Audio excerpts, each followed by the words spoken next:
It was just unimaginable that they would allow something like that to happen. A Cleveland family is disgusted after enduring a horrific ordeal that played out at a city cemetery. They arrived to bury their loved one only to discover several feet of water sitting inside that gravesite. Members of that family tell News 5 this burial was one they'll never forget, and they want an apology. It's been very difficult. It's been very devastating to all of my family. Funerals are filled with tough emotions, so just imagine arriving to the burial site of your loved one and discovering this. We looked inside of the grave and we seen that it was full of water. The gravesite dug for Mo Diam's uncle filled with several feet of water. On Tuesday afternoon, about 100 family and friends gathered at West Park Cemetery, one of 12 run by the city of Cleveland. They were there to say goodbye to 74-year-old Jim Diam. But there was no way they were going to lower their loved one into this.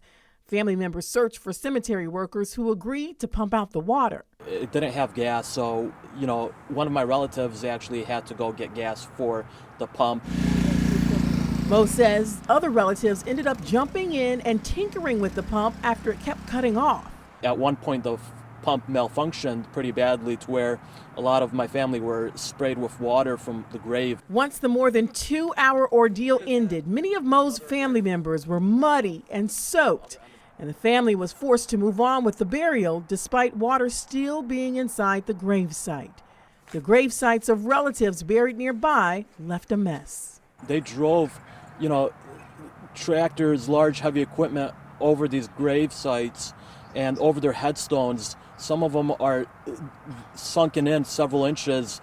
Others are cracked. The ground is completely covered with mud and, stagnant water. This family feeling disrespected and now hurting deeper than before their arrival to this city cemetery. There was no apology. There was no other explanation given. I call on Mayor Frank Jackson to address the situation himself, to give us answers, to give my family answers to why this happened. So we reached out to the city for some answers, and they sent us a statement attributing the water to all the snow that recently melted. Their statement reads in part, removing water from a gravesite under these circumstances can be a lengthy process as water seeps in from all directions. However, our expectation is that staff take the utmost care in their work. The city extended its condolences to that family and says it's looking into the matter and working on a resolution. Oh, you feel for that family. Let's turn to this right here.